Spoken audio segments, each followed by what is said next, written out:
इस बीच एक और बड़ी खबर आपको बताएंगे। बीजेपी की केंद्रीय चुनाव समिति की ये बैठक, बड़ी जानकारी है। यूपी, बिहार सहित कई राज्यों के उम्मीदवारों पर मोहर इसमें लगेगी। बैठक के बाद जारी हो सकती है पांचवी लिस्ट। तो एक के बाद एक लिस्ट लगातार जारी है। इसके अलावा मंथन लगातार हो रहा है और आज उम्मीद है कि पांचवी लिस्ट बीजेपी की आ जाएगी।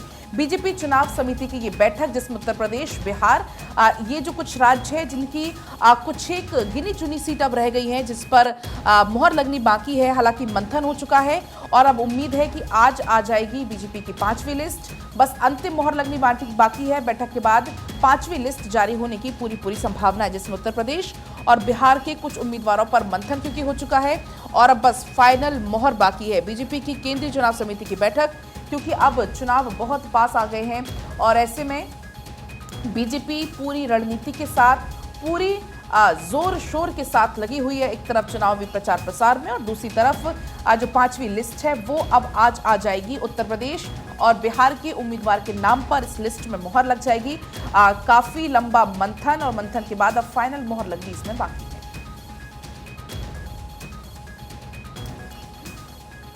देखिए, यूपी बिहार के उम्मीदवारों के नाम पर मुहर लगेगी और बीजेपी की आज पांचवी लिस्ट आएगी। अगर लिस्ट के मामले में देखें तो इस वक्त भारतीय जनता पार्टी फिलहाल आगे चल रही है। कांग्रेस पार्टी भी लगातार मंथन कर रही है, लेकिन कुछ राज्य ऐसे जहां पर पेच फंसता हुआ इस वक्त कभी नजर आ रहा है, क्योंकि आईएनडी गठबंधन में सभी जो दल है अपनी अपनी बात रखते हुए नजर आ रही है। लेकिन भारतीय जनता पार्टी की बात करें तो फिर अपने सहयोगी दलों के साथ लगातार सामंजस्य बिठाते हुए पार्टी इस वक्त नजर आ रही है। रंजना, आप कुछ कहना चाहती हैं? तो देखिए, बीजेपी की आज पांचवी लिस्ट आएगी और भाजपा यूपी की 51 सीटों पर उम्मीदवार तय कर चुकी है। 23 मार्च को दिल्ली में होने वाली समिति की बैठक बची हुई सीटों पर प्रत्याशी तय किए जा सकते हैं और आगामी लोकसभा चुनाव के मद्देनजर देखिए पार्टियां पूरी तरह से एक्शन मोड में हैं। बीजेपी की केंद्रीय चुनाव समिति की आज बैठक होने वाली है और दिल्ली में यह बैठक होने जा रही है। प्रधानमंत्री नरेंद्र मोदी भी इस बैठक में मौजूद रहने वाले हैं। सीएसी की बैठक में भाजपा के तमाम बड़े दिग्गजों की मौजूदगी है। दिग्गजों की अगर बात करें तो राष्ट्रीय अध्यक्ष जेपी नड्डा, गृह मंत्री अमित शाह के अलावा उत्तर प्रदेश के मुख्यमंत्री योगी आदित्यनाथ, दोनों उप मुख्यमंत्री केशव प्रसाद मौर्य और ब्रजेश पाठक, भाजपा के प्रदेश अध्यक्ष भूपेंद्र चौधरी, महामंत्री संगठन धर्मपाल भी मौजूद रहेंगे। और सीसी की बैठक में यूपी के शेष 24 लोकसभा सीटों पर प्रत्याशियों की सूची जारी की जाएगी। साथ ही सहयोगी दलों के कोटे की भी सीट जो है वो तय की जाएगी। तो आपको ये भी जानकारी देते चले कि यूपी में लोकसभा के 51 उम्मीदवारों की सूची जारी कर चुकी है बीजेपी।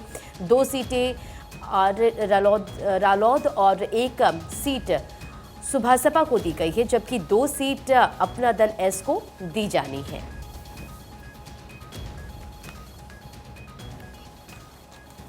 रुक करते हैं अखबारों का। अमित शाह के आरोपों पर शरद पवार की तरफ से जवाब दिया गया। एनसीपी शरद ने गिनवाई अपनी अपनी उपलब्धियां। देखिए, आपको बता दें कि बुकलेट छपवाकर जनता के बीच वितरण की और शरद पवार ने 100 बड़ी उपलब्धियों का जिक्र किया है। अमित शाह ने पूछा था पिछले 10 सालों का लेखा जोखा। अमित शाह ने पूछा, जवाब दे दिया। और आपको बता दें कि अपनी 100 बड़ी उपलब्धियों की जानकारी देते हुए नजर आए हैं। शरद के केंद्र में मंत्री रहने के दौरान की उपलब्धि भी इसमें शामिल है। इंडियन एक्सप्रेस में फिलहाल इस खबर को लेकर विस्तार से जानकारी दी गई है और यहाँ पर शरद पवार ने फिलहाल केंद्रीय मंत्री अमित शाह के उस सवाल का जवाब दिया, जहाँ पर अमित शाह ने पूछा था कि आप गिनवाइए अपनी उपलब्धि, आपने क्या किया है। और इस दौरान शरद पवार ने बुकलेट छपवाई और बुकलेट छपवाने के दौरान ही अपने 100 बड़ी उपलब्धियां, जब वो केंद्र में थे तब की उपलब्धियां, फिर जब राज्य में आए क्या खास लोगों के लिए किया, तमाम जानकारी देते हुए, लेखा जोखा देते हुए जनता के सामने रखा है। बढ़ते खबरों में आगे और अगली बड़ी खबर, शोभा करंदलाजे तेजस्वी पर एफआईआर पर रोक। कर्नाटक हाईकोर्ट से शोभा, पीसी मोहन, तेजस्वी को बड़ी राहत मिली है। कोर्ट ने एफआईआर और आगे की कार्रवाई पर रोक लगा दी है। नागर थपेटे थाने में तीनों के खिलाफ दर्ज हुई थी शिकायत और तमिलों में पर अपमानजनक टिप्पणी करने का इन पर आरोप है और जस्टिस की इस दीक्षित की बेंच में ही तीनों को नसीहत दी गई। इंडियन एक्सप्रेस के हवाले से ये बड़ी खबर। और इस बीच आगे बढ़ते हुए अगली खबर का रुख करते हैं। लोकसभा चुनाव चहेतों के टिकट दिलाने के लिए लॉबिंग। कांग्रेस की सूची देखकर भारतीय जनता पार्टी ने अपनी रणनीति बदली है। अब जयपुर शहर और ग्रामीण पर दांव तय किया जा रहा है। जयपुर से दिल्ली तक आपको बता दें कि ब्राह्मण नेताओं की लॉबिंग शुरू हो गई है। आगे बढ़ते हैं पलक। चलिए और अब आगे बढ़ेंगे। 2G दिल्ली हाईकोर्ट सुनवाई के लिए तैयार है। राजा सहित 17 को बरी करने का मामला है। सीबीआई ने फैसले को चुनौती दी है, तो ये बड़ी खबर आपको बता रहे हैं। दरअसल राजा सहित कुल 17 को बरी करने पर हाईकोर्ट सुनवाई को तैयार हो चुका है। आपको बताएं कि विशेष कोर्ट ने 21 दिसंबर 2017 को 2G में सीबीआई और ईडी के मामले में राजा, डीएम के सांसद कनिमोझी सहित अन्य को बरी कर दिया था। हाईकोर्ट के जस्टिस दिनेश कुमार शर्मा ने कहा था, सीबीआई द्वारा मुहैया कराए गए तथ्यों के आधार पर प्रथम दृष्टया ट्रायल कोर्ट के फैसले विरोधाभास है, इसलिए गहन परीक्षण की जरूरत है, ये कहा गया था। अपील की अनुमति किसी पक्ष को किसी फैसले के खिलाफ ऊपरी अदालत में अपील करने की औपचारिक अनुमति होती है। और आपको बता दें, हाईकोर्ट ने कहा, आर्थिक अपराध के मामले में नुकसान किसी व्यक्ति का नहीं होता, बल्कि देश के लाखों निर्दोष लोगों का होता है। अगर कोई बिना सही आधार के बरी हो गया है तो जहां भी जरूरी है सुधार के लिए अपीलीय कोर्ट द्वारा जांच ही एकमात्र उपलब्ध तरीका है, ये कहा गया था। और यही वजह है कि अब राजा सहित 17 को बरी करने पर हाईकोर्ट सुनवाई को तैयार है। आगे बढ़ते हैं। सीबीएसई डमी प्रवेश पर 20 स्कूलों की मान्यता खत्म। 2 राजस्थान के नियमों का पालन न करने पर कार्रवाई। दिल्ली, जम्मू, पंजाब के 20 स्कूलों पर कार्रवाई की खबर मिल रही है, जहां पर डमी प्रवेश पर 20 स्कूलों की जो मान्यता है उसको खत्म करने का फैसला किया, क्योंकि जो रूल्स थे वो फॉलो करते हुए ये स्कूल नहीं आए। और इन स्कूलों में अगर बात करें, स्कूलों की बात अगर करें तो 2 राजस्थान के ऐसे स्कूल हैं जिन्होंने नियमों का उल्लंघन किया, और दिल्ली, जम्मू कश्मीर और पंजाब के स्कूल भी इस लिस्ट में बताए जा रहे हैं जिन पर बड़ी कार्रवाई हुई है।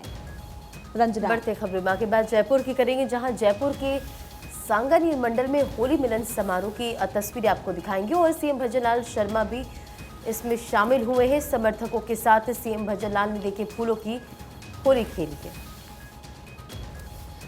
होली को लेकर सभी लोग काफ़ी ज़्यादा उत्सुक हैं और अभी हम लोग भी होली का जिक्र ही कर रहे थे। जयपुर के सांगानेर मंडल का होली मिलन समारोह, और देश भर में होली के रंग अलग अलग अंदाज में देखने को मिलते हैं, फिर चाहे उत्तर प्रदेश हो, राजस्थान, मध्य प्रदेश में भी कुछ ऐसा ही होता है। पलक, मध्य प्रदेश में होली से ज़्यादा महत्व होता है रंग पंचमी का।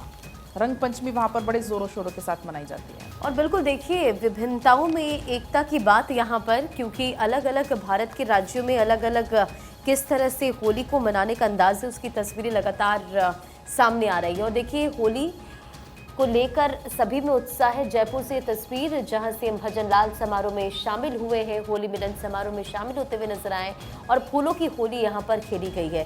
तो देखिए, बाजारों की भी तस्वीरें लगातार हम देख पा रहे हैं कि किस तरह से बाजार भी सज धज कर तैयार है होली के मद्देनजर। और ये तस्वीर देखिए, जहां पर जयपुर में होली मिलन समारोह का आयोजन किया गया और सीएम भजनलाल इसमें शामिल होते हुए नजर आए। त्योहार के मौके होते हैं जब एक दूसरे से मिलना जुलना, बातचीत, ये सब होती है, पकवान और फूलों की होली यहाँ पर खेली जा रही है। तस्वीरें बेहद खूबसूरत, और चाहे वो नेता हो या फिर वो आमजन हो, सभी फिलहाल होली के रंगों में रंगे हुए नजर आ रहे हैं। कहीं फूलों की होली खेली जा रही है, कहीं रंगों और गुलालों के साथ में होली खेली जा रही है। और अमूमन होली से पहले ही तमाम तैयारियां शुरू हो जाती हैं, पकवान बनाने शुरू हो जाते हैं। और इस बीच फिलहाल मुख्यमंत्री भजनलाल शर्मा की तस्वीरें आपकी स्क्रीन पर, जो कि होली मिलन समारोह में नजर आए।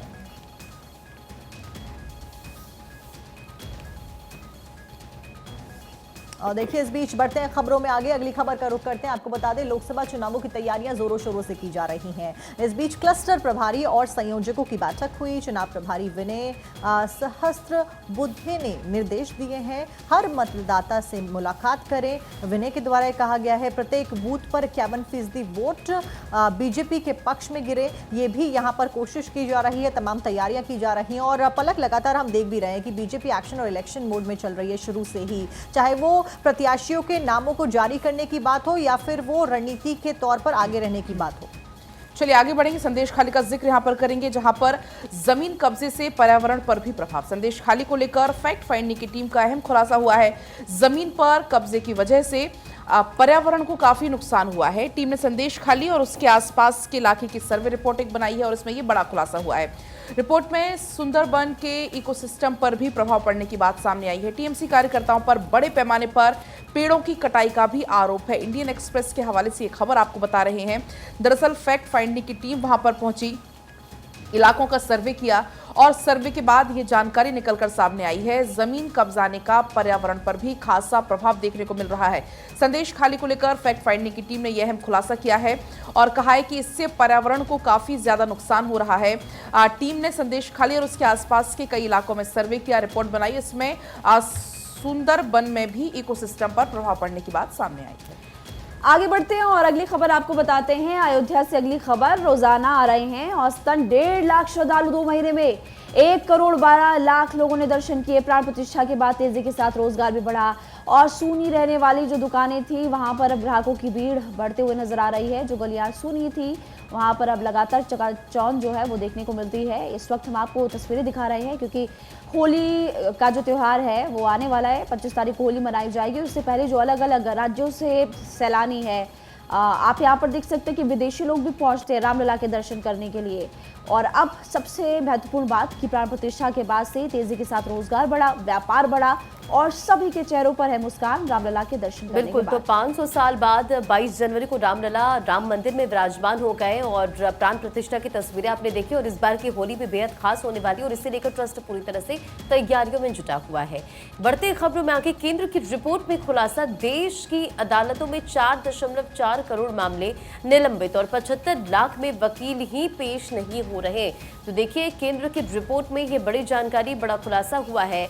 और ड्यूटी सही निभाएं तो आधे केस निपट जाएंगे क्योंकि देश की अदालतों में 4 करोड़ से ज्यादा केस पेंडिंग है और 75 लाख ऐसे हैं जिसमें सुनवाई नहीं होती। आगे बढ़ते हैं खबरों में। अगली खबर राजस्थान से। चूरू में ट्रिपल मर्डर में एक बड़ा खुलासा हुआ है। 3 मौतों की एफएसएल जांच में खुलासा हुआ है। मौतें रहस्यमयी नहीं थी। दादी 2 पोतों को जहर दिया गया था। घर में सोडियम से आग लगाई गई और इस बीच पोते के विसरा में आपको बता दें कि बारबीट्यूरस जहर मिला है। चलिए और अब आगे बढ़ेंगे। एक और बड़ी खबर आपको बताएंगे। आज शाम चलेंगी गुलाल भरी तोपें, जयपुर का आसमान होगा रंगीन। ये बड़ी जानकारी है। जयपुर शहर का आसमान आज शाम को रंगों से रंगा हुआ नजर आने वाला है। दरअसल जवाहर सर्कल स्थित पत्रिका गेट पर गुलाल की भव्य आतिशबाजी आज देखने को मिलेगी। राजस्थान पत्रिका के 69वें स्थापना दिवस पर यह आयोजन होगा। पत्रिका के संस्थापक कर्पूर चंद्र कुलिश की जयंती पर यह कार्यक्रम का आयोजन किया जा रहा है। तो आज जयपुर का आसमान आपको कलरों से भरा हुआ नजर आएगा, रंगीन नजर आने वाला है। राजस्थान पत्रिका के स्थापना दिवस पर यह आयोजन होगा और क्योंकि होली भी बहुत नजदीक है और ऐसे में आपको बता दें यहाँ पर शहर का आसमान आज गुलाबी शहर रंगा हुआ, आज गुलाबी शहर गुलाल में रंगा हुआ नजर आने वाला है। और इसी बीच आपको इस वक्त की एक बड़ी खबर बता देते हैं। दिल्ली से आम आदमी पार्टी विधायक के ठिकानों पर ईडी की रेड। विधायक गुलाब सिंह यादव के ठिकानों पर छापेमारी, ईडी की रेड। दिल्ली के मटियाला से आम आदमी पार्टी के जो विधायक है गुलाब सिंह यादव माफ कीजिएगा, मटियाला से आम आदमी पार्टी के विधायक है। अब उन पर भी लगातार ईडी एक्शन मोड में नजर आ रही है। रंजना। बिल्कुल। तो देखिए बीते दिन जिस तरह से केजरीवाल पर शिकंजा कसा था वो तस्वीरें आपने देखी कि सर्च वारंट और 10वां समन लेकर ईडी केजरीवाल के घर पहुंचती। 2 घंटे की पूछताछ के बाद केजरीवाल को गिरफ्तार कर लिया जाता है। हालांकि अब इस पूरे मामले को लेकर देखिए एक तरफ जांच का दायरा बढ़ रहा है तो मटियाला से आप विधायक गुलाब सिंह यादव पर भी यहाँ शिकंजा कसता हुआ नजर आ रहा। आप विधायक के ठिकानों पर ईडी की रेड पड़ी है पलट। देखिए इस पूरे मामले को लेकर हम ये देख रहे हैं कि आम आदमी पार्टी के जो तमाम बड़े नेता हैं उन पर गाज गिरती जा रही है। और सबसे बड़ी बात कि एक एक नाम जैसे ही ईडी को पता चल रहा है लगातार उनके जो ठिकाने हैं या फिर जहां पर उनके ऑफिस है उन पर एक्शन लिया जा रहा है। अब एक और नाम सामने आया और सबसे बड़ी बात कि आम आदमी पार्टी के विधायक के ठिकाने पर ईडी की रेड और इसकी खबर इस वक्त मिल रही है। अब देखना ही होगा कि किस तरह से एक्शन के दौरान क्या बड़ा खुलासा फिलहाल यहाँ पर होता है। पलक।